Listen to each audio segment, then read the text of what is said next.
This program has been specially recorded for the entertainment of the Canadian Armed Forces. It has been arranged through the courtesy and cooperation of the Canadian Broadcasting Corporation and the members of the Canadian locals of the American Federation of Musicians. The artists and musicians who originally presented this program hope that you will enjoy the show, and they extend good luck and best wishes.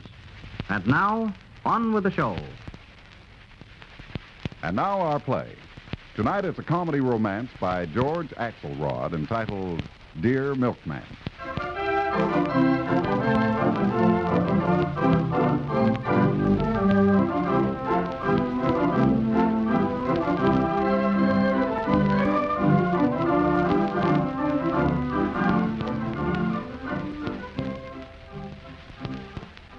You mustn't think I'm the gabby type. Some of these drivers, fellas like Nick Chambers and Al Arena, they'll talk your ear off if you give them half a chance. You know, it's funny, but there's something about driving a milk route that changes the quietest guy into a regular Joe artist. I guess that goes for policemen, too. It's just that working around the empty streets at night makes a guy think of a million things he'd like to say, but there's just no one awake to say them to. For instance, now, my milk route crosses Officer Duggan's beat, and no matter what time it is, he's always ready to talk. Hey, how do you do, Sherman? How's the milk business tonight? Fine, Mr. Duggan. How's every little thing with you?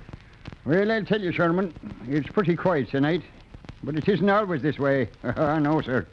You take last Tuesday, for instance. Yeah? I was turning up the street here, and what do you think happens?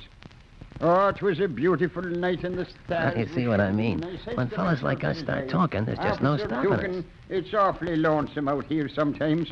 It's no life pounding a bait like this at night. Yeah, I know what you mean, Mr. Duggan.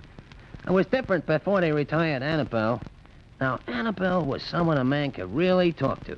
As fine a horse as ever worked Road 37. I sure do miss her sometimes. Yeah, I'll bet you do. Say, do you mind if I come along with you for a while you deliver this block? Sure, it's nice to have someone to talk to. Sure, come ahead. Next stop is old Mrs. Martinson. She's a card. Huh? Never can make up her mind whether she wants milk from me or from the Whitings man. Even then, she don't exactly know what she wants. I see. You can bet she's awake up there right now. In a minute, she'll lean out the window and start yelling. That you, Whiting? Here you see. No, man, this is Willoughby's. What you say? You'll have to speak up. Willoughby's, Mrs. Martinson. Willoughby's Waterless, the perfect milk for children. Do you want 1/4 too? No heavy cream this morning.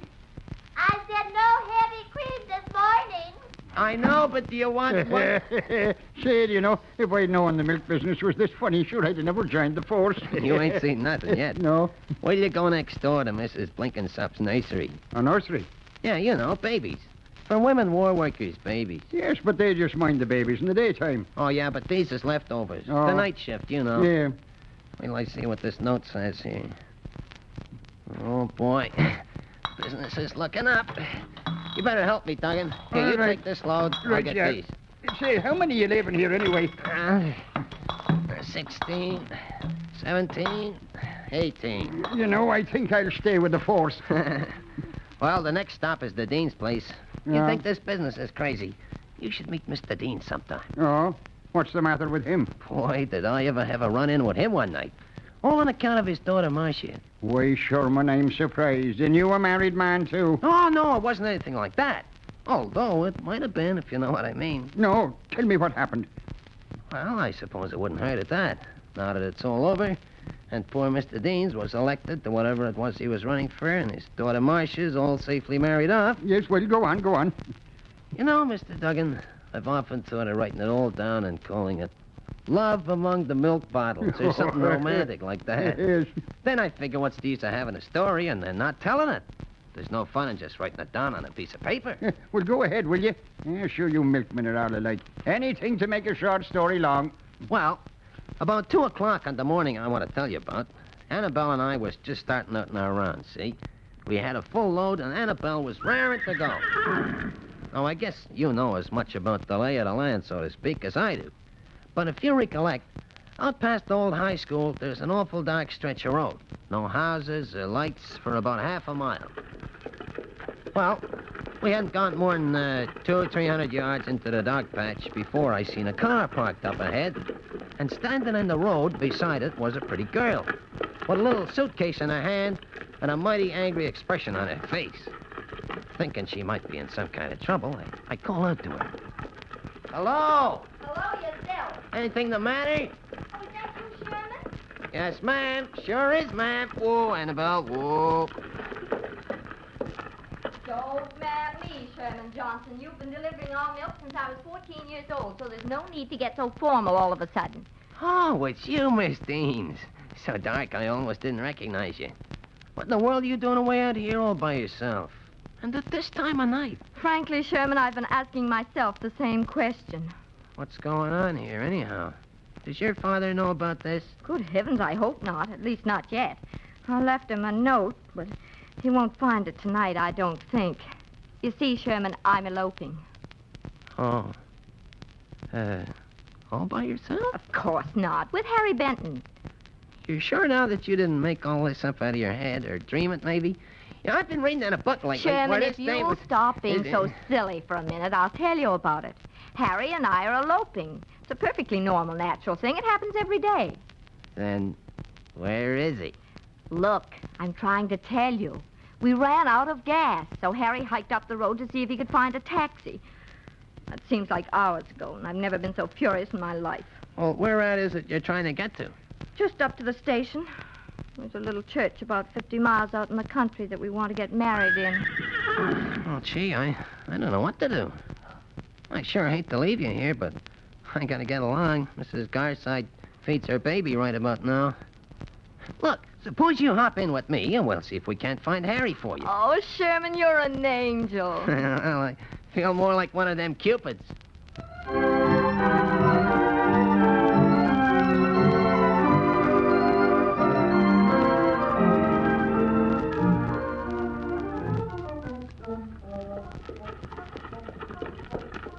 Sherman, have you ever been in love?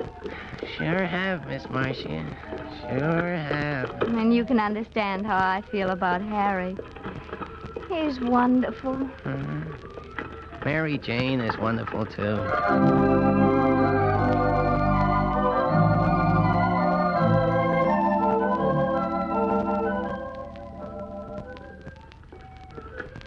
Must be pretty hard on Mary Jane, you being a milkman, I mean. When does she ever get to see you? Every night. She works out at Mrs. McCormick's place, next to the last stop on my route. She's a cook. And boy, she sure can. Every morning she gets up early and makes a pot of coffee. Then we sit there, her all pretty in her flannel nightie and pink kimono. We talk about this and that. Oh, that's wonderful. Sure is. Man don't mind driving around alone all night if he knows he's got a pot of coffee. And, of course, a girl like Mary Jane waiting for him at the end of the line. Are you going to get married? I don't know. She won't say yes. Does she say no? No, she won't say no either. Well, then you've got nothing to worry about. I'm the one to feel sorry for. We can't even find mine. He should be here somewhere. Whoa, Annabelle. There's Mrs. Garside's baby. I gotta hurry. Oh, but you can't leave me here, Sherman. Oh, come along with me. I'm late already.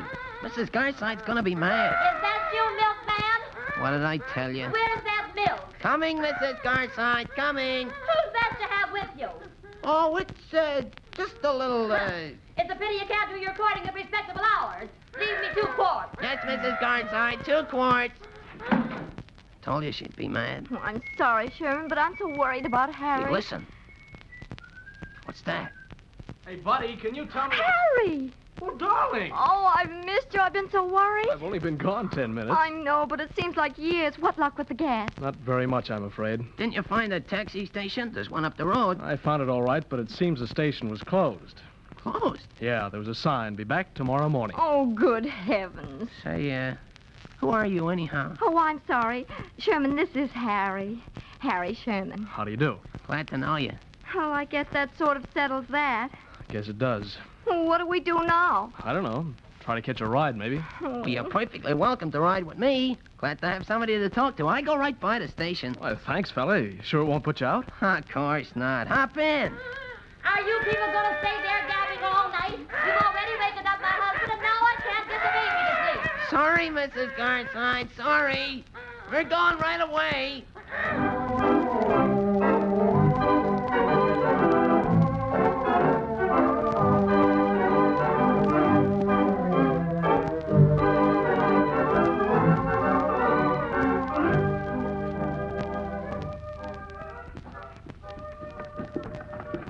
What time is it now, Harry? Almost 2:30. Oh, gosh, Dad'll be home from the meeting by now. He's probably seen the note. Oh, Sherman, can't you go any faster? I can, but I ain't so sure about Annabelle. Come on, Annabelle, let's go.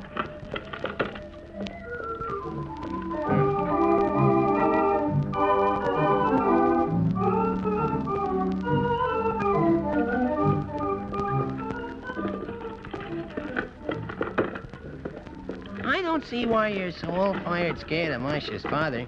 I don't know him, but he can't be as bad as all that. No, he's not really. It's just the election. Yes, he's running for something or other. He's got his heart set on being elected. I still don't see it. But you don't understand. It's not my getting married that he objects to. It's Harry. Yeah? What's the matter with Harry? There's nothing the matter with me. It's because my father happens to be rich and in the social register. It's not my fault. Of course it isn't. It's just that his friends have been building Dad up as sort of a man of the people. For some reason, they see him as another Abraham Lincoln. And how would it look if Abe Lincoln's daughter eloped with J.P. Morgan? You know what I think, Miss Marcia? I think that you, your father, and your prospective husband-to-be are all as crazy as loons. And now, Act 2 in our play, Dear Milkman.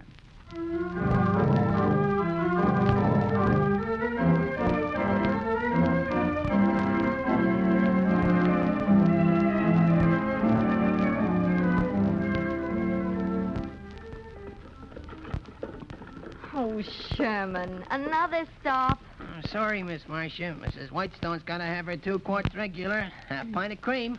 She's been a steady customer of mine for nearly 3 years. Of course, she's a little slow to settle up, but then these days... Sherman, please. It's terribly late. Say, maybe it would save time if I were to drop the orders.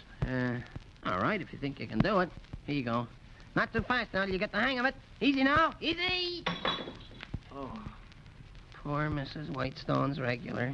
Listen, do you hear anything? Sounds like a car. Oh, it's probably Father. What'll we do? Well, one of you can hide in the back of the wagon. Get in there, Harry, quick. Me? Yes, you, quickly now. There's only room for one back there, Miss where'll I Marcia. go? You better duck behind that crate of bottles. Here? Maybe if you're quiet, he won't see you. Yeah, right in there. Hello there. You, milkman. Something you want, mister? Yeah, there certainly is. Well, I got milk, butter, 2 Huh? kinds of cream, Look buttermilk. here, I'm looking for my daughter. Your daughter? Yes, you idiot. She's eloping. She left a note saying she was eloping and that there was nothing I could do to stop her. Now, what do you think of that? Romantic, ain't it? Romantic? I'll romantic her with the back of a hairbrush. That's what I'll do. Look here. She's blonde and about so high. What he looks like, I have no idea. Now, you haven't seen any sign of them, have you? Well, I can't say as I have. No, sir. Can't say as I have at all. What's that? What's what? Over there, behind that milk crate. I'm sure I saw something move.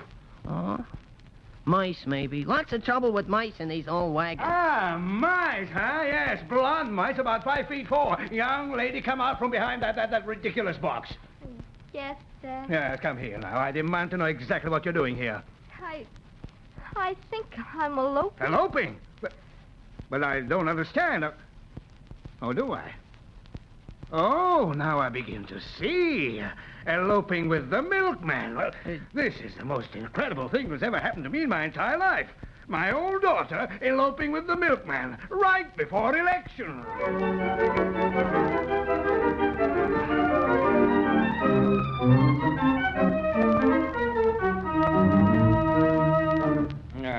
Now, let me understand this correctly. You, Marcia, are you seriously contemplating matrimony with this milkman? Yes, Father. I cannot tell a lie. I am. Good heavens. And you, sir, whatever your name is? Sherman, sir. Sherman Johnson. Yes, and you, Mr. Johnson, you are attempting to elope with my daughter? I don't. Come on, sir, come on. I don't rightly know. What do you mean you don't know? Sherman, dear, surely you're not afraid of my father. Tell him that we're eloping. Yes, sir. We are eloping. Astounding. Astounding. Marcia, you really love this man? Yes, Father. And you, sir, you really love my daughter? Come on. Speak up, my boy. Speak up. I won't bite you. Yes, sir. Well, then, yes, so you're a milkman, are you? Yes, sir. Yes, well, that's a good, honest profession, that. Nothing to be ashamed of there. There isn't? Certainly not. Of course, I can't see you so well in this light, but you sound pleasant enough. Thank you, sir. Yes, I suppose a milkman makes a pretty good salary, doesn't he? Yes, sir. Yes, and commission? Yes, sir. Well, then, yes, indeed, young man. I think you'll do very nicely. What do you mean you think he'll do very nicely? Well, just what I said, my dear. You know your own heart better than I do. And if you've made up your mind to marry this man here, well, there's nothing for me to do but give you my blessing. Do you mean to say that you'll stand there like this without even lifting a finger? Now. Haven't I always been an understanding parent? Always? Something fishy about all this. You were furious enough when I said I wanted to marry poor Harry Benton. Ah, Harry Benton. Harry Benton was something else entirely different. Dad, you didn't even know him. I knew as much about him as I needed to know. He was a reckless, impudent young wastrel. And then besides, how would it look for a man of the people's daughter to marry $1 million? While we're on the subject, Father, what exactly is so terrible about having $1 million? I'll tell you what's so terrible about it. It's absurd, that's what. People don't understand other people having $1 million. It doesn't seem honest. Oh, my dear, you've made a wise choice. Congratulations, son. Now, I'll tell you what we'll do. You better keep right on in the milk business until after the election. Father, I think you're out of your mind. And then maybe we can fix you up with something down at the city hall. I'm sure I can. In fact, I know I can. But we'll see about that later, shall we? Standing by, letting me ruin my Let me life? tell you, my boy, you've got a fine little woman here. You just don't care what happens to me, that's She'll all. make you a splendid wife. Oh, Father! Yes, emotional little thing, isn't she? I hate you both. I hate you. Don't take it in, Sammy. It takes after a mother, but yes, maybe I could drop you to somewhere. No, thanks. We're just going to the railroad station. It's only a little way. Oh, and how long do you suppose it'll take you to get there? About an hour. We Oh. still got a few stops to make. Splendid. We can have the reporters there by then. Yes, sir. Oh, just think of it. The only daughter of J. Paramount Dean's, popular candidate in coming election, elopes with local milkman. What a story. And 1 week before election. My boy, I don't know how to thank you. You've opened my eyes. I assure you that it's very encouraging for a man of my position to know that the course of true love still runs, however it is that the course of true love. It does run, yes. Well, goodbye. Bless you, my children. See you at the station. Goodbye. Goodbye.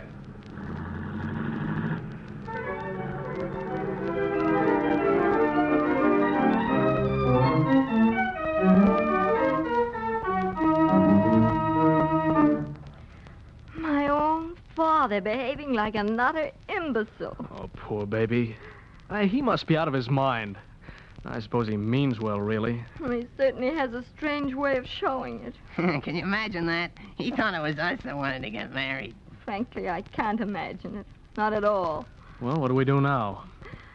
I honestly think that this has been the most horrible night of my life, and I haven't the remotest idea what we do now. We can't go to the station. Your father will be there with the reporters. We can't just stay here. It'll be morning soon. Oh, I'm sorry to walk out on you folks, but I gotta be going. Mary Jane will be Wait waiting a for minute. me. You can't just up and leave us like that. You're in this as deeply as we are. But Mary Jane will And be who, waiting. pray tell us, is Mary Jane? She sits up and makes coffee for him. They're going to get married. Well, she hasn't said yes, and she hasn't said no, but I think she can be worn down. You're just the man who can do it, believe me. I sure hope so. I sure do hope so indeed. Mary Jane was to ever find out about these goings-on tonight. Well, sir, I couldn't guarantee what would happen. Oh, you can trust me, Sherman. I won't breathe a word. Me either. Oh, that's a load off my mind, I can tell you. What we've got to do now is think of some way to tell your father that you and Sherman have decided to call your mad fling off. If we tell him in front of the reporters, he'll be heartbroken. I know that. Wait a minute. I think I got an idea. Why do we have to call it off at all? Oh, now, just a second, Sherman. You're a dear, sweet thing, and I love you like a brother, but I certainly don't want to marry you. I mean, I'm not in love with you. Holy smoke, I didn't mean nothing like that. Besides, I already got a girl, Mary Jane. I know, you told us. Well, what I meant, Miss Marcia, was this. How would it be if you was to pull up to the station in my milk wagon, have your picture taken with Sherman Johnson, got married out in the country just like you planned, stay there for a couple of weeks and then come back? The election is over. So nobody, except maybe your father, is interested when it comes out that the milkman you married ain't Sherman Johnson at all. In fact, he ain't even a milkman. He's a banker named Harry Benton. What do you think of that? It sounds perfect, Sherman, but... Oh, I don't see how... Sure you do. It's easy as pie. Look, you and Harry take my wagon and drive on to the station. You can drop me off at Mary Jane's, and I'll come by after a while and pick up my wagon. So far, so good. But anyone can see that Harry's no milkman. I mean, milkmen don't deliver milk in tuxedos. We can change clothes then. That don't matter. Your father don't know Harry, and he didn't see my face any too clear. He said so himself. You can get away with it easy. Attaboy, Sherman. I think you've got it. Quick, give me those overalls. Hey, wait a minute. Not in front of a lady.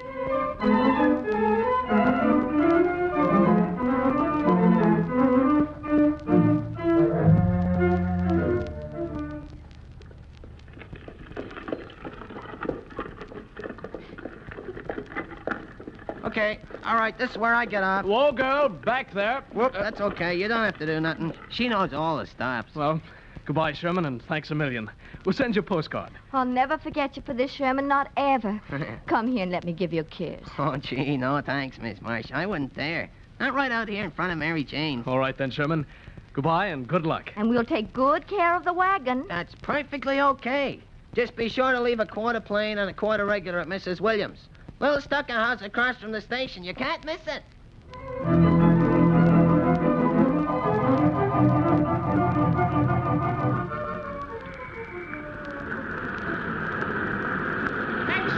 Extra! Candidate's daughter elopes with milkman.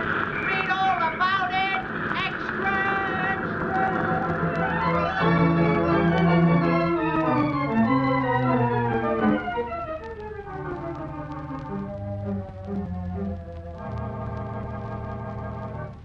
Well, that's about all, Mr. Duggan. Mr. Dean's won the election, all right. Yes, sir, that was some election. Made headlines. Well, here, I got a clipping here I've been carrying around ever since. Yeah, here it is. Read that, Mr. Duggan. That's one of the Right. items. A virtual bombshell was burst into the middle of the city's red-hot political campaign this morning when the newspapers announced the marriage of Miss Marcia Daines, the daughter of J. Paramount Daines, popular candidate, to a local milkman.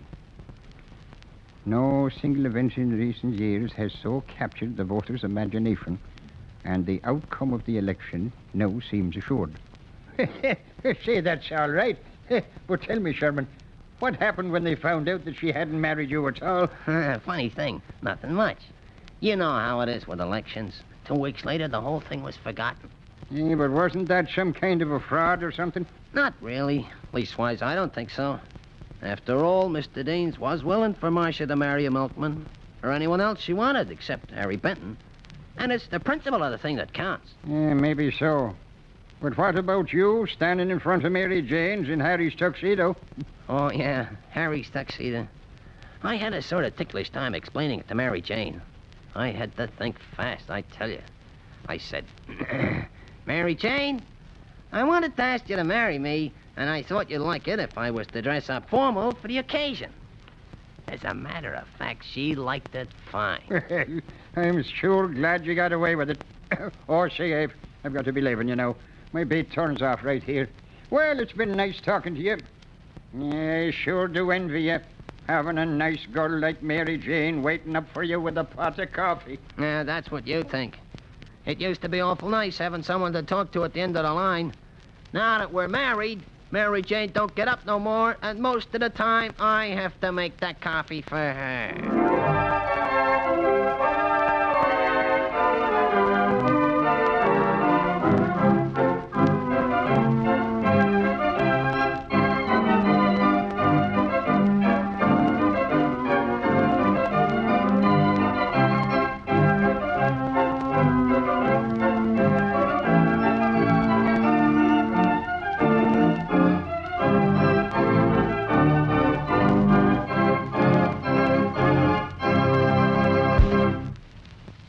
This program has been presented through the courtesy and cooperation of the Canadian Broadcasting Corporation and the American Federation of Musicians. This program has been specially recorded for the entertainment of the Canadian Armed Forces. It has been arranged through the courtesy and cooperation of the Canadian Broadcasting Corporation and the members of the Canadian locals of the American Federation of Musicians. The artists and musicians who originally presented this program and the sponsor who offered it to Canadian civilian audiences hope that you'll enjoy the show. They send good luck and best wishes.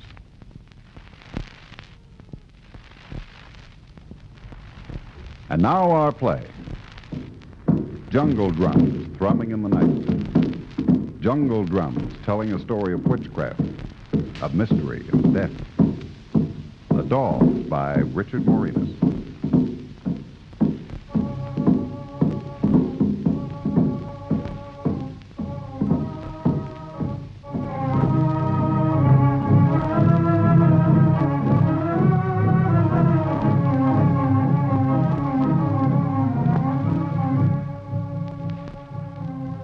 I'm Martha Wayne. I was born and brought up in Claymore, and it always seemed to me just about like any other town. That is, until last winter it did. I think it must have started the night of the Charity Bazaar. All the women in town had been working for weeks. Practically everyone was there, and there was hardly anything left to sell in the booths. I think Miss Lockwood did the most business with her dolls. Those amazing little dolls. The bazaar was over, and her nephew, John Lockwood, had come to take her home. Well, Aunt Bella, how did the dolls go? Well, you can see, John, not a single one left. You keep this up, and there won't be a home in Claymore that hasn't a Bella Lockwood doll in it. I love making them, John. You've developed quite a business out of this doll making. Oh, it's too bad you couldn't have been here earlier. This has been one of the most successful bazaars we ever had. Uh-oh, here comes my beloved cousin Emily. I suppose we'll have to Ralph and I are just leaving, Bella, and we wanted to say good night. Oh, hello, John. Hello, Cousin Emily. Where's Ralph? He's gone to the car. Oh, I'm so glad your dolls were such a success, dear. You know, you really should do something with them. Something important, I mean, you know, commercially or something. No, I just make them for my own amusement, Emily. Well, it's just a suggestion, of course. Well, good night, dear. Good night, John. Good night, Emily. Goodbye, Emily. Well, Aunt Bella, you ready to go home? Yes, John, I'm really quite tired. Sell my dolls commercially, indeed.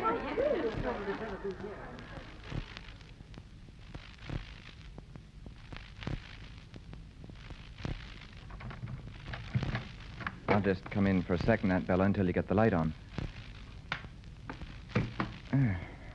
You haven't been able to find a companion since Mrs. Foy left, have you? They're hard to find now, John. Come in and sit down for a moment. Thanks. You know, I've been thinking perhaps I know of someone. She's rather young, but she'd be company for you.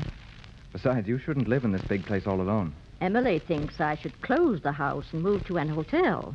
Well, that's nonsense. I won't do it. No, you won't have to do that. That's Emily. How she loves to lord it over me. You know, John, I still don't think it was fair of your grandfather. I gave up practically my whole life to taking care of him up to the time he died. And what did Emily ever do for him? Yet he left her as much stock in the company as he did me.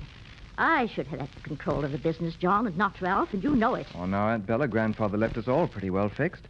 What difference does it make who holds the majority of the stock? It makes a lot of difference. To me, anyway, it does. That Emily lording it over me the way she does. She never dared do it while Father was alive. And what did Ralph Banning ever amount to before he married her? You still love him, don't you, Aunt Bella? Love him? I did once, John, but now I hate him. What are you looking at? Your case of dolls. And did you hear what she said tonight? I ought to do something with my dolls. It's wonderful how you get such likenesses. Those two dolls there, for instance, of Ralph and Emily. Look exactly like them. Well, I'm going to be running along, Aunt Bella. Oh, by the way, about that girl I mentioned. Her name is Wayne. Martha Wayne. I'll ask her to come around and see you. Put my dolls on the market. These dolls are far too important for that. Far too important.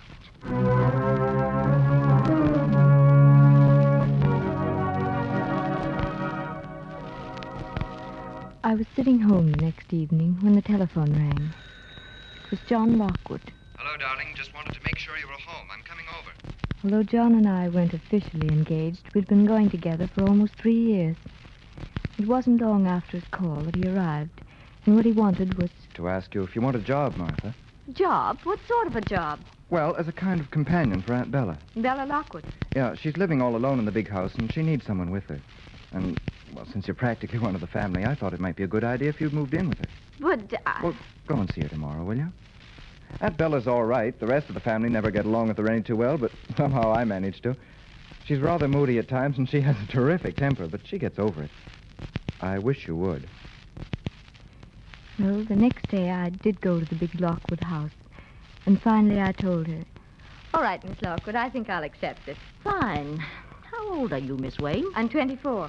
You're rather young. How long have you known John? About 4 years now. That would be about the time we came home from our last trip. John has traveled a great deal with me, you know. I like odd things and strange places. Our last trip was to Africa. Oh? The Cameroons, mountains, jungle mountains in the Congo. That's where the Ashanti tribes live. I've never even heard of them. That's where we went. Oh, what adorable dolls. I'm sorry to interrupt, but... Oh, my dolls. Yes, I made them. I've heard about your dolls, Miss Lockwood. May I see them? Yes, you may look at them in the case, but you mustn't touch them. But they're wonderful. They look almost like tiny real people. They are real people. Each doll in that case is the likeness of a friend. Even the clothes the dolls wear are bits of clothing that belong to the person. That is, their real hair, too. They're so lifelike. Their expression, the coloring. I shall make a doll of you, I think. Oh, would you? And may I have it? Oh, no. These are my private dolls. Not like the ones I did for the bazaar. Those were just dolls. But these... And Miss Wayne. Yes? So long as you are living in this house, you must never, under any circumstances, open this cabinet or touch one of these dolls under penalty of immediate dismissal. I understand, Miss Lockwood. You must never touch these dolls.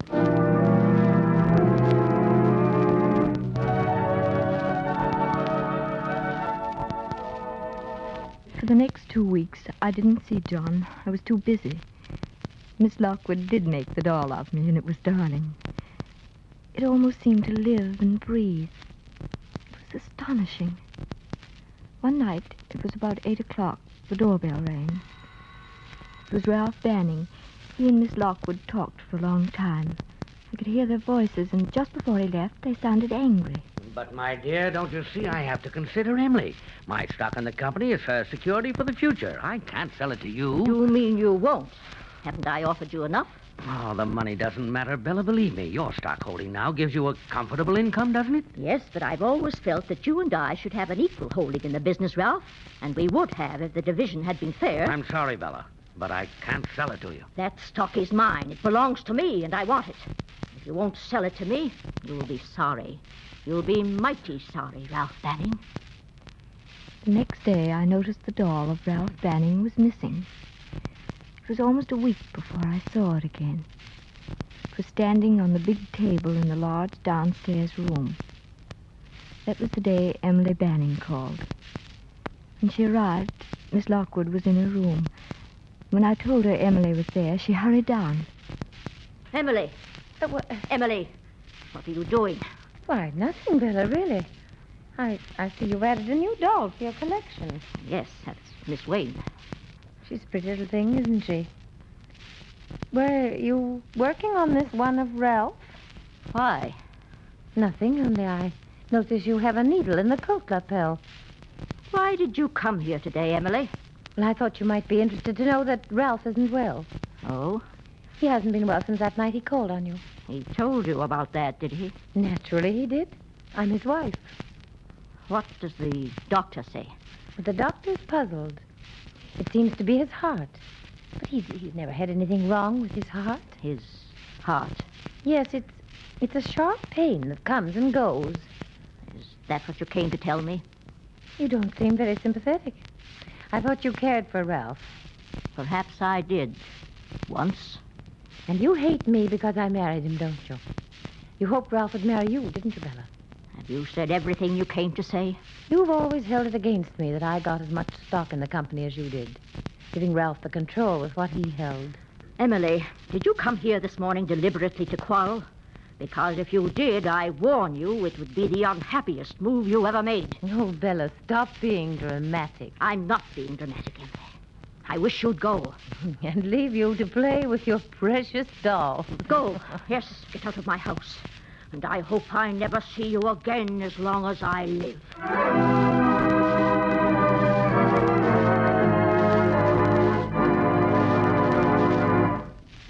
And that was the night I heard the drums. Miss Lockwood said she wanted to be alone, so she'd gone to her room. It was about 8 o'clock when she said, Good night, Miss Wayne. I'm going to spend the evening in my room. So she closed the door. A moment later, I heard the key turn in the lock. I went to my room and went to bed. I don't know what time it was when I awoke. It must have been past midnight. Wasn't a sound outside, and the moonlight was streaming across my bed. Then I heard them. It was the sound of drums. It was coming from somewhere in the house. I got up very quietly and opened my door. I crept down the stairs.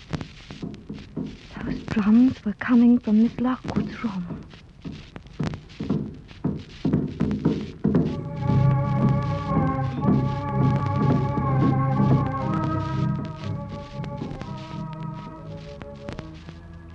That was the first night I heard the drums.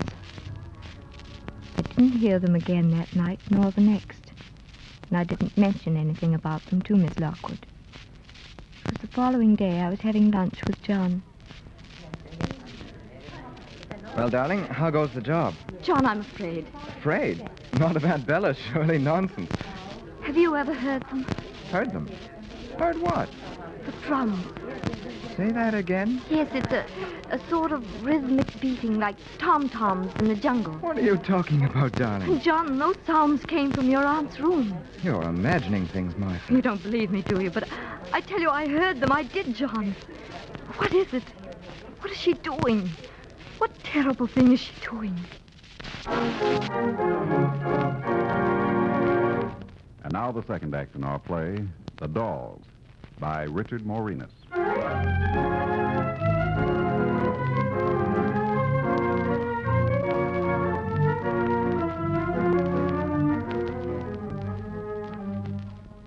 After I got home from having lunch with John that day, Miss Lockwood was nervous and irritable all afternoon.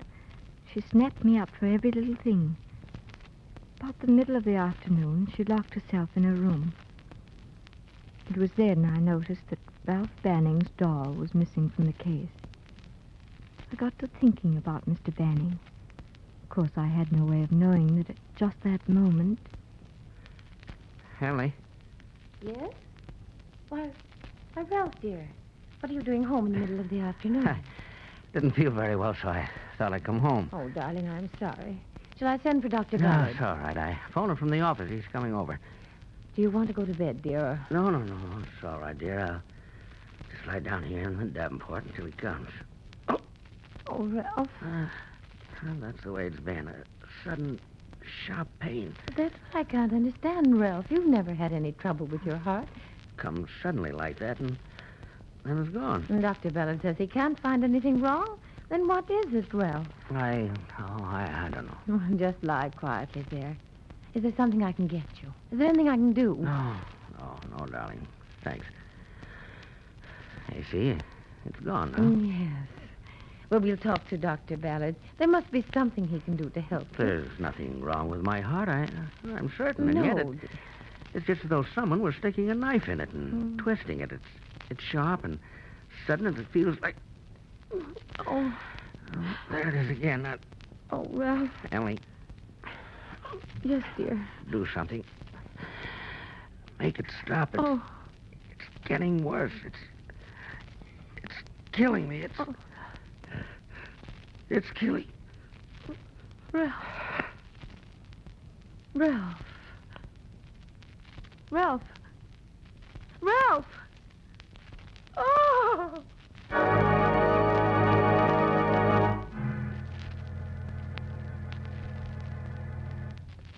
It was the next morning that I noticed Ralph Banning's doll was back in the case. But it had fallen over. I didn't think it would do any harm to stand it up again, and I was just opening the case when... Miss Wayne!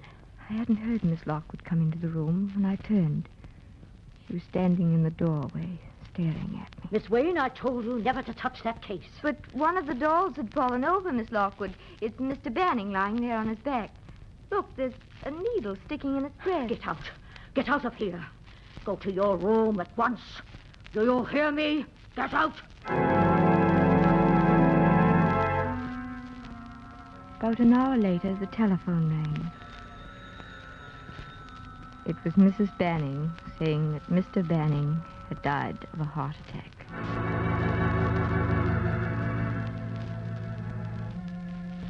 That night, I heard the drums again.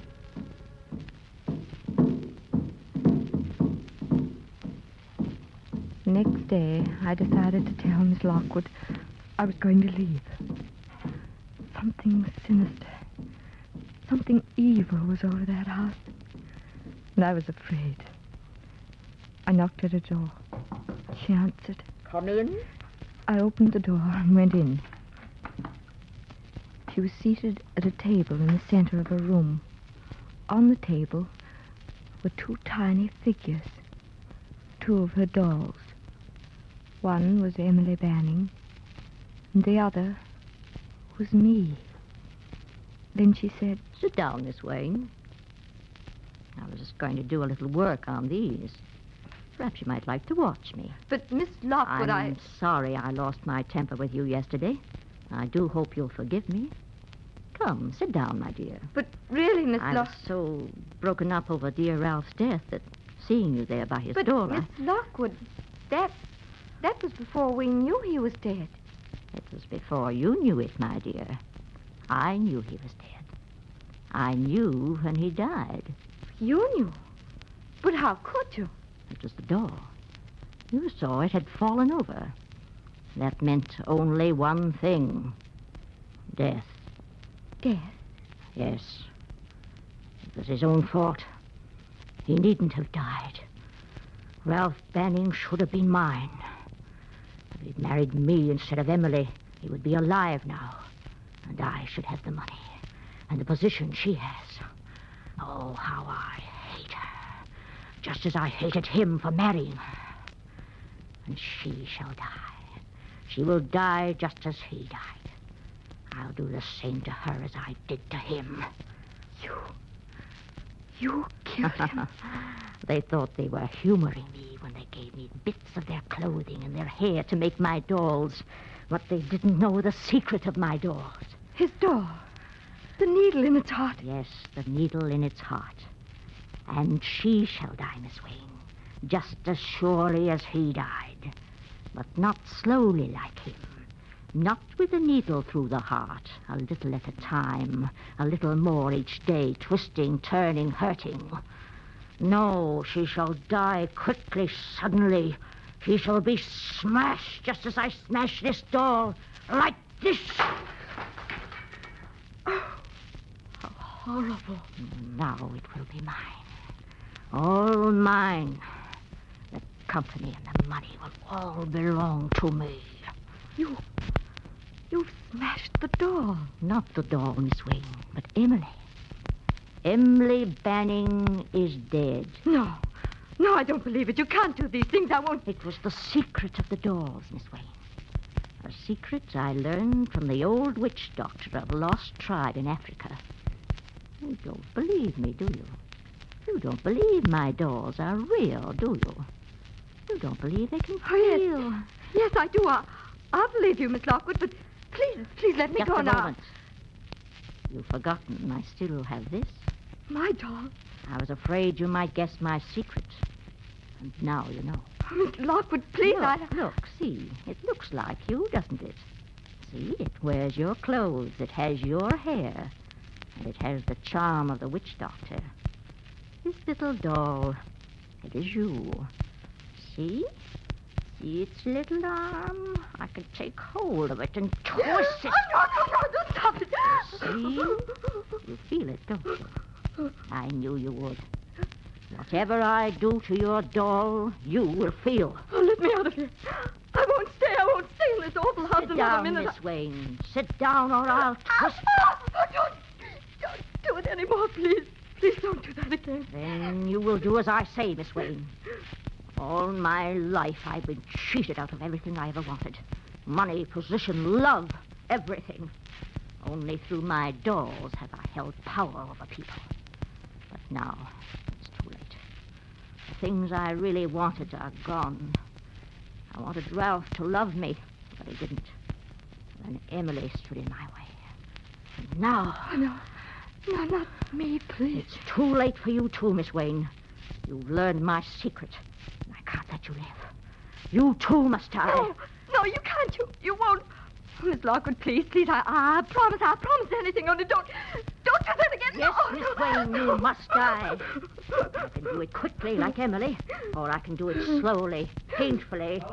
John! Oh, John, thank heaven you... Miss Wayne, listen to me. When John comes here, I'll send him away. And I advise you to say nothing. You have seen what I can do with my dolls. Oh, but John will take me away. He'll get me out of here. John can't help you. Nobody can.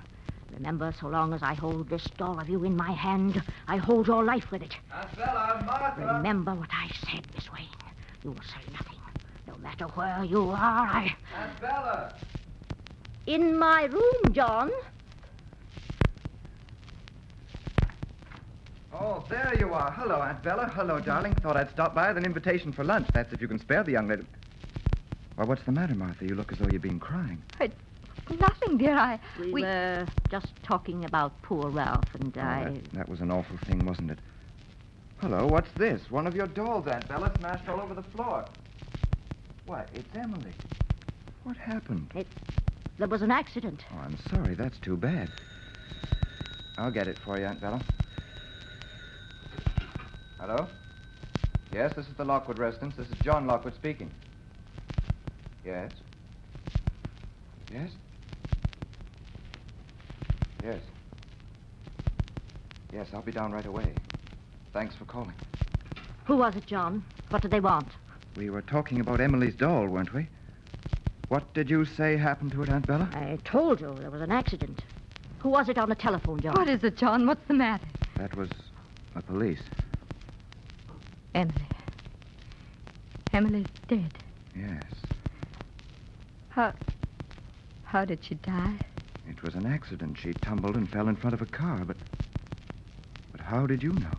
She did it, John. She killed her. Miss Wayne? She killed her just as she killed Ralph. And she did it with those horrible little dolls. Miss Wayne? She did it, John. She said so. John, make it stop. Stop. The doll, take it away from Give me that doll. Don't you touch it, Give me that doll. I'll smash it just as I smashed Emily. It's all right, darling. I've got it. Give me that. Give me that doll. Darling, it's all right now. It's all right. Oh, John, take me out of here. Take me away from this house. Take me away. John, I warn you. Aunt Bella, I didn't believe it was possible. Yes, it is possible. Then if it's true what you've been doing... True? Of course it's true. It's all true. It's what the old witch doctor taught me. The secret of the dolls. If it's true and you have been doing these things, then his warning must be true, too. No, it isn't. He lied. He told me if I killed through the dolls, then I would die. But I'm not dead. I've used the power of the dolls twice. Ralph and Emily, and I'm still alive. I won't die. I'm not going to die. The witch doctor lied. I won't die.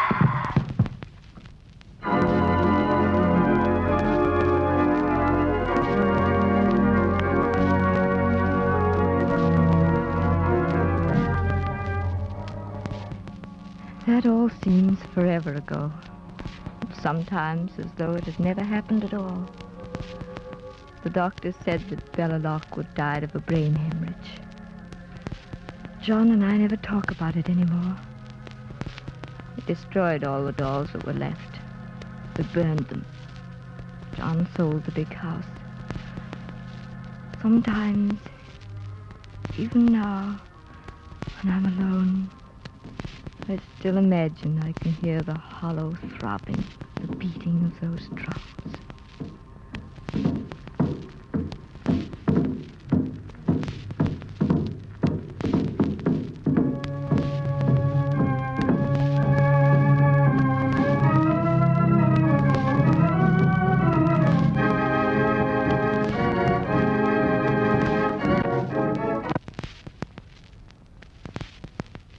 This program has been presented through the courtesy and cooperation of the Canadian Broadcasting Corporation and the American Federation of Musicians.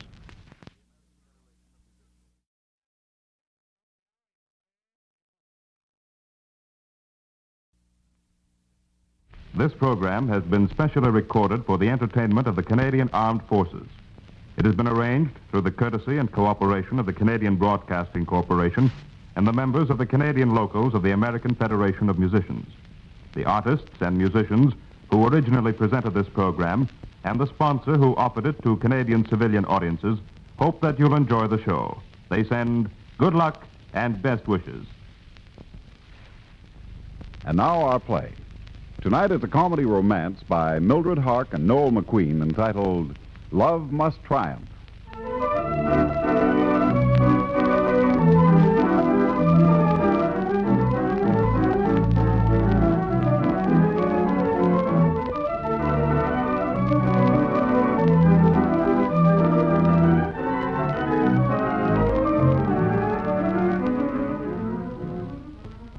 But, Chief, I tell you, I can't write advice to the lovelorn. Listen, Jim, when you came to me, you said you wanted a job. Sure, but you hired me to be a reporter. I hired you to work for the Evening Star.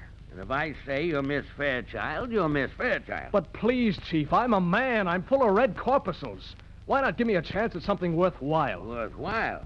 I suppose that Morgan jewelry store robbery wasn't worthwhile. Well, I scooped every other paper in town on that one, didn't I? What more do you want? Just because you happened to see the guy run out of the place? I can't figure it out, Jim. You see the robber, and the police say he couldn't have left town, and yet you can't uncover anything else. But, Chief, this is a big town. Oh, I don't want to hear any more excuses, and besides, we're getting off the subject. Miss Fairchild's on 2 months' leave, and somebody's got to write her column. But why does it have to be me? Hire somebody. We're not hiring anybody. You know that. Everybody's doubling up. So scram out of here and get to work. But, Chief, have you ever read that column? Those letters? Dear Miss Fairchild, do you think I ought to kiss my boyfriend goodnight? Well... And today in the park, I met a most beautiful blonde. She smiled at me. Do you think she loves me? Makes me sick, I tell you. I won't do it. Oh, so you don't want to work here anymore? Wait, Chief. Don't be like that. Well, either you handle that column or else. Or else, eh? All right, Simon Legree. I'm a slave. That's better, Jim. I knew you wouldn't let me down. Oh, yeah? Well, what do you want me to do? Wear a pink ribbon in my hair when I come to work? Now, don't take it so hard. There's nothing to it. Pile of mail comes in every day. You answer it. But that's just it. What'll I tell the saps that write in? I don't know anything about love. Listen, Jim. All you gotta know is that love triumphs over all. Miss Newton, that's Miss Fairchild's secretary, will show you the rest of the ropes. Well, I still think I'm being done wrong by her. Now. Go on into your pretty pink office, Miss Fairchild. Why, just think, millions of fans are holding their breath, waiting to hear from you. I hope they choke. Things that come to a pretty pass. Jim Marshall ghosting for a skirt.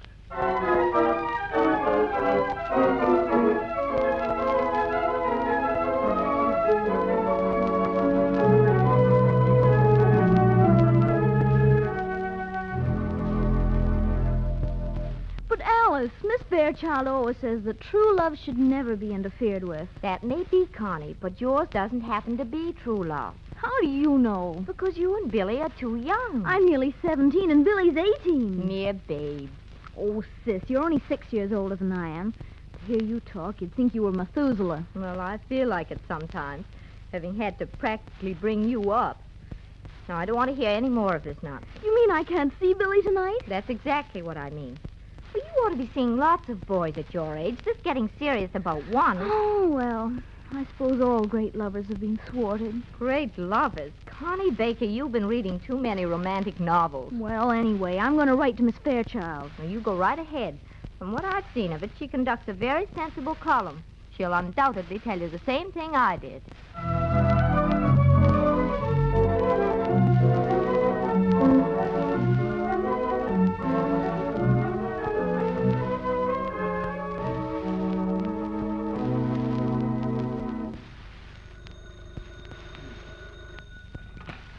Miss Fairchild's office. This is Miss Fairchild's secretary speaking. No, I'm sorry. Miss Fairchild no longer has time to answer questions over the telephone. That's right. You'll have to write to the column. Well, it's a good thing you thought of that gag, Miss Newton, or I'd have been more on the spot than I am now. Hello? Yes, this is Miss Fairchild. Well, now, Dottie, darling, are you sure your Horace is a good boy? Nuts. Now, don't be discouraged, Mr. Marshall. I think you're doing a lovely job. Lovely. Miss Newton, in the last 4 days, I've read that word so many times, I'm sick of it. I'm sorry, Mr. Marshall. Lovely hair, lovely eyes, lovely this, lovely that. Why don't you try and take it more calmly, Mr. Marshall? Have you finished tomorrow's love jingle? No, I haven't. Isn't it bad enough I have to answer these letters without composing a love jingle every day? Oh, but Miss Fairchild always ends her column with a love jingle. All right, then. All right. Tell me again, how's the meter for those fool things go? Well, it's like this, Mr. Marshall. Di-da, di-da, di-da, di-da. Di-da, di-da, di-da, di-da. Yeah. Well, then, how's this? It's love that makes the world go round, and round and round and round and round. Well, very nice. It's a trifle repetitious, but... Love. I never knew so many people went in for it. There ought to be a law. Oh, now, Mr. Marshall, I know you're just talking when you say things like that. Why, I wouldn't be surprised to find that you were in love. Listen, Miss Newton, I'll go this far. I'll admit there might have been a time when I might have fallen in love, but not now. 4 days on this job is enough to cure anyone. Well, you'd never guess how you felt from the way you write. The way I write?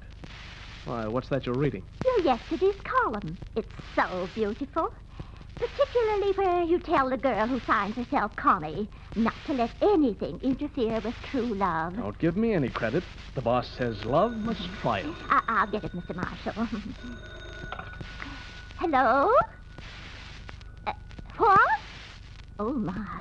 Now what's the matter? Oh, there's a girl outside, and she wants to see Miss Fairchild. Well, she can't. You know that. I told the chief he ought to have a back door put in this place in case anything like this happened. What can I do? Well, we'll go on out there, of course, and head her off. All right. I'll try. Try nothing. You keep her out of here. Are you the young lady who wanted to see Miss Fairchild? Yes, I'm Alice Baker. Well, I'm Miss Fairchild's secretary. Maybe I could help. No, I've got to see her in person. Oh, I'm afraid that's out of the question. Perhaps you'd better write her a letter. Now, if it's a love problem... A love problem? Do you think I'd ask that woman for advice? Well, lots of people do. Well, that's just the trouble. Will you please let me see her at once? Oh, I'm sorry, Miss Baker, but no one ever sees Miss Fairchild. Oh, is that so? Well, I'm going to. Let me pass. Oh, no, please. You can't go in there. Oh, yes, I can. And when I finish with your precious Miss Fairchild, you'd better come in and sweep up the pieces.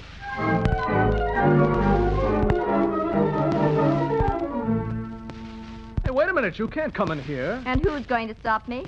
Well, I guess you've got something there, sister, now that you're in. Don't call me sister. Where's Miss Fairchild? Miss Fairchild? Certainly, Miss Fairchild. This is her office, isn't it? Well, yes. Then what are you doing in here? Who are you? I'm just a reporter. Jim Marshall's the name. Glad to know you. Yours? Alice Baker, and I'm not glad to know you. I came to see Miss Fairchild. Yes, I know. I don't have to have a brick house fall on me, but I'm afraid you can't see Miss Fairchild. Well, if you think you or anyone else is going to stop me, you're mistaken. Where is she? Don't tell anybody. She's hiding under the desk. I'm not in the mood for any foolishness. What are you grinning about? You know, you're cute when you're mad. Well, I don't feel cute, and I don't feel like listening to nonsense from any fresh reporter either. All right, then. Just calm down, sister. Calm down. The truth is, Miss Fairchild just stepped out. Stepped out? Yes, you see, she went home. She's ill, that's it. Ill? Why, her secretary didn't say anything about her being ill. No, you see, it all happened very suddenly. Now, if there's anything I can do, Well, somebody better do something, or this paper will wish they'd never hired that woman. Why don't they get someone who knows what they're talking about to run that column? That's what I wonder. What did you say? Nothing. Skip it.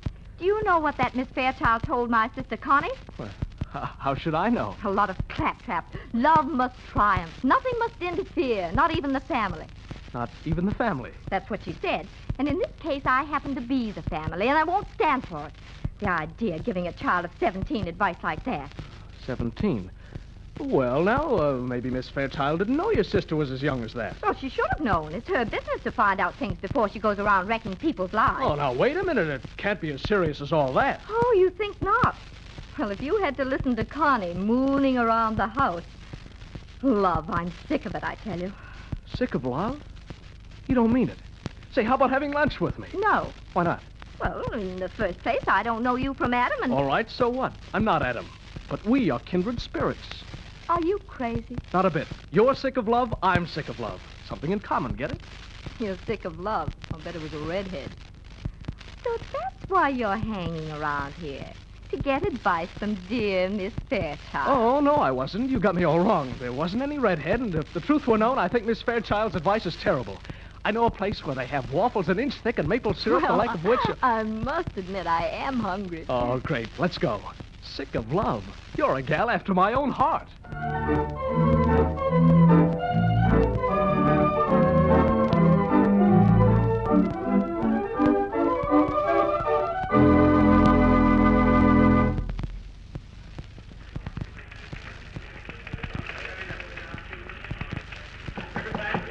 Well, come in. Hello, Chief. Well, if it isn't Miss Fairchild. Cut it, will you? Listen, Chief, you've got to take me off that collar. Oh, what do you mean? You're doing fine. I can't stand it any longer, and besides, well, I met somebody. Met somebody? Well, what's that got to do with it? It's a girl. I've been seeing a lot of her. I haven't got time to listen to your life story. But I like her. She likes me, and I think we're in love. No, you don't mean it. Well, now, ain't that ducky? Congratulations, son. From now on, your column ought to be inspired. But you don't understand. I gave some punk advice to her kid sister. It made Alice mad. If she ever finds out I'm Miss Fairchild, Chief... Oh, you think it's funny? Yeah, sure I do. Oh, you're lucky I don't use it in the Sunday supplement. It's a scream. Miss Fairchild caught in her own trap. Go on back to work, son. Go on back to work. Oh, what's the use?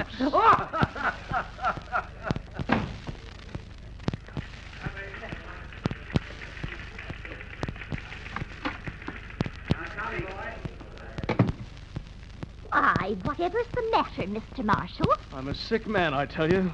I can't stand it any longer, answering these letters. Oh, but the fans have responded very nicely. I don't care. It's no work for a man. It's driving me crazy. Well, I wish I knew what to say.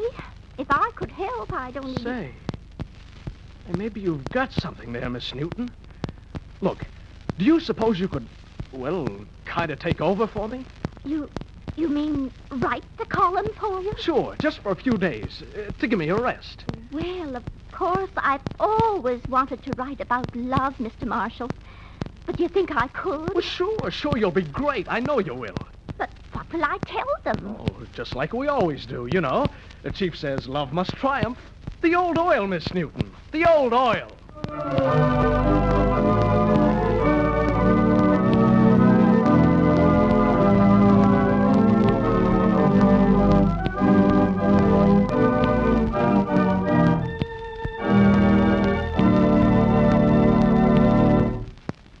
Now, the second act in our play, Love Must Triumph.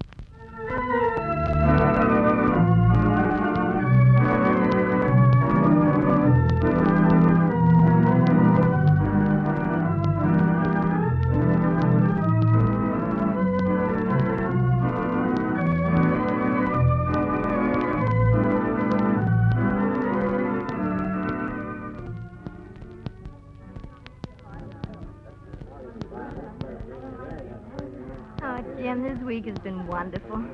You've had so much time off. Yeah, I have at that. Not many assignments. Want something else, honey? Not another thing. Oh, it's a grand dinner. I'm full up to here. Well, we can't go home yet. It's only 10 o'clock. How about a movie? Suits me. We can find a good one. Let me see that rag you work for. Hey, how dare you call our scandal sheet a rag? Oh, Here's the movie section. Thanks. Oh, look, Jim. See, on the page opposite? Miss Fairchild's advice to the lovelorn. Oh, skip that. You know, I'm not really so mad at her anymore, Jim. You tell me she's still sick and running this column from her bed. I ought to feel sorry for her. Sure, she's a good egg. By the way, has Connie been behaving herself? Yes, she hasn't been talking about Billy so much lately. Very quiet. Can't understand it. Oh, Jim, just think. If Miss Fairchild hadn't answered Connie's letter the way she did, we'd never have met. And that would have come under the heading of major calamities. It was a big day in my life, honey, when you came storming into that office. Oh, Jim. Jim, look. Yes, honey, what is it? In the column here. Another letter signed Connie. Well, there's probably lots of Connies. No, listen to this. Here's Miss Fairchild's answer. If you love Billy and he loved you, I see no reason why you shouldn't elope. Love must triumph. Signed, Miss Fairchild.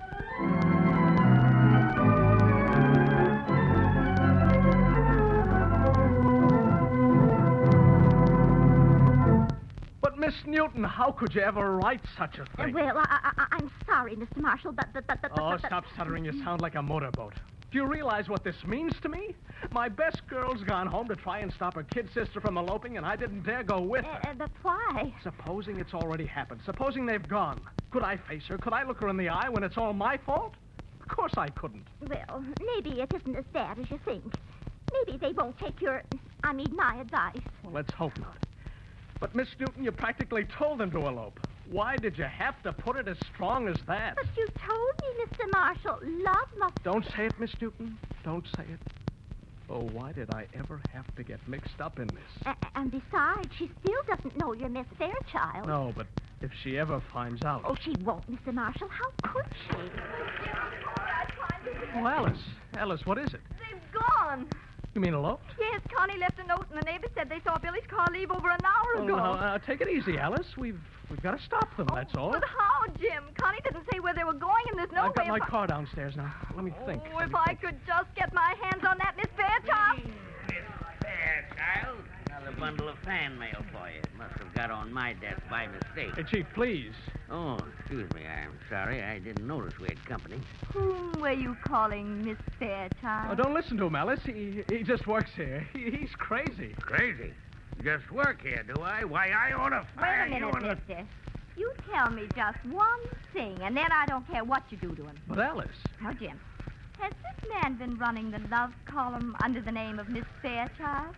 Oh, well, now that you seem to be in on our little secret, yes. That's all I wanted to know. Now, wait, Alice. You can't rush off. I can explain. Explain? You're nothing but a two-faced hypocrite. Let go of me. No, I'm going with you. Hey, Jim, what about your column? You've got another pile of letters to answer. Oh, yeah? Well, you answer them and see how you like it. Jim, you let go of me. You're hitting my arm. But please, Alice. If you don't finish this work, you're fired. All right. So what? I'm fired. Oh, there's no sense in losing a wonderful job over this, Miss Fairchild. Well, at least if you won't listen to me, we've still got to find those kids.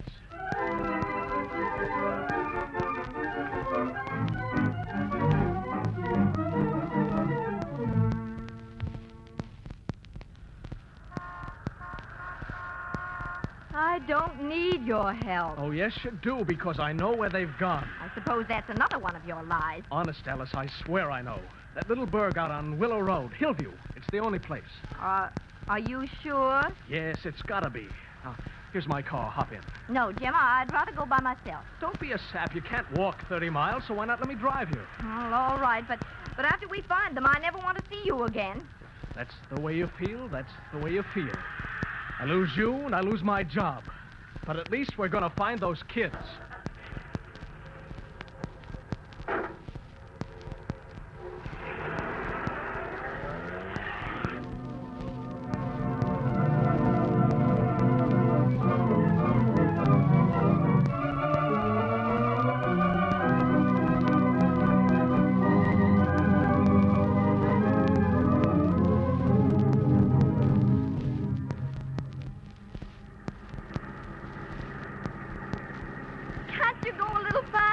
Maybe, if this thing sprouts wings. Oh, we'll never catch up to them. There's not a car in sight, and this is all your fault. law. Alice, will you stop saying that? I've tried to tell you. The chief made me do it. I suppose he made you write the letters to Connie. But the second one, Miss Newton wrote. Oh, what's the use? There isn't any. I'll never forgive you, Jim. You can talk till you're tongue-tied. What are you trying to do, tip us over? Well, if they will put curbs on these highways. Hey, there's a car ahead. Is it them? I can't quite tell. Focus the spotlight on them. Maybe that'll help. All right. Yes. Yes, it is Billy's car. Oh, those fool kids going that fast? Yeah. Well, we'll see if we can catch them on this straight stretch. Look. Look, they're speeding up, too. They must know we're chasing them. Billy ought to go in for auto races. But Jim. Now what? I can recognize Connie through the rear window, but the man at the wheel, it isn't Billy. It's a much bigger man. Well, who could it be? Oh, I don't know, but hurry. Something terrible must have happened. Seem to be slowing down. They are, for that side road. They're going to turn. Oh, they'll never make it at that speed. They can't. They can't. Alice, they're going to hit something. Oh, Jim, hurry, hurry, hurry. Oh, look, they're going to crash. Alice, they crashed all right, but they just swiped that tree. They didn't tip over. Oh, Jim, Connie. Connie's been killed. I know she has. No, she hasn't. Look, she's sitting up in the seat. She's all right. She's crying, so she can't be hurt much. Come on, let's get out. Connie! Connie, are you all right, Connie? Oh, sis, help me out. I'm so right. Oh, sure you are, kid. You're all right, though. We'll have you out in a minute. Oh, Connie. Connie, are you sure you're all right? Yes, I'm all right, sis. Just scared, I guess. Hey, who's this guy in the car here? What's he doing here? Oh, he's an awful man. He stole the car. Oh, Billy went into a farmhouse. Oh, looks like he must have got knocked out when you cracked up. Wait till I look at his face. Be careful, Jim. He may be just pretending. Oh, yeah? Turn around, you. Oh, look out. He's got a gun. Stick up your hands. Oh, no, you don't. Not Mama's little boy. Jimmy. Oh, Jim, are you hurt? Skinned my knuckles a little, but the boyfriend here's gone bye-bye. Oh. Say, do you know who this guy is? He's some kind of desperate criminal. He must be trying to escape. Sure, the cops have been looking for him for months. Here's some rugs in the side pocket here.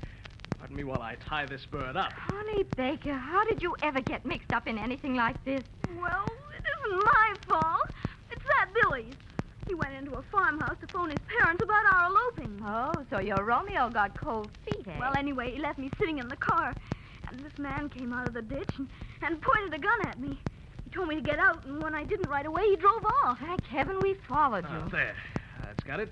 Alice, this is the man I saw running out of the Morgan jewelry store the day they were robbed. A real robber? You bet he is. The police figured he'd try to get out of town sooner or later. He must have got away by hiking cross country. Just wait till I phone the chief. Boy, what a scoop. A lot of good that'll do.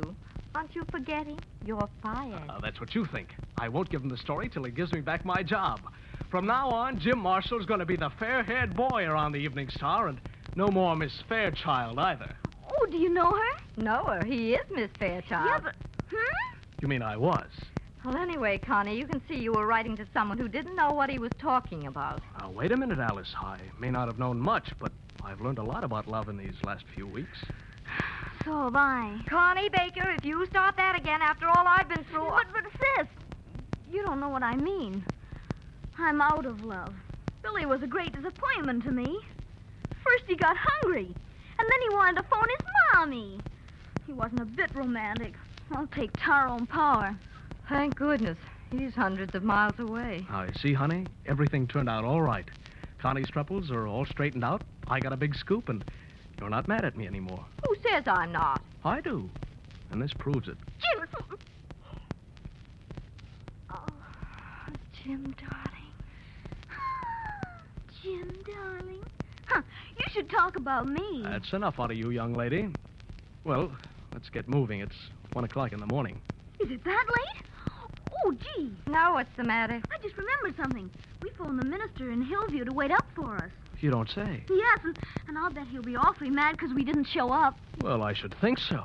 Alice, can't you just picture that poor man tramping the floor in his nightshirt, his feet cold? Jim, just what are you driving at? Well, Hillview's only 2 miles out of our way, and that minister's just itching to marry someone. All right, Miss Fairchild. I don't have to have a brick house fall on me. Love must triumph.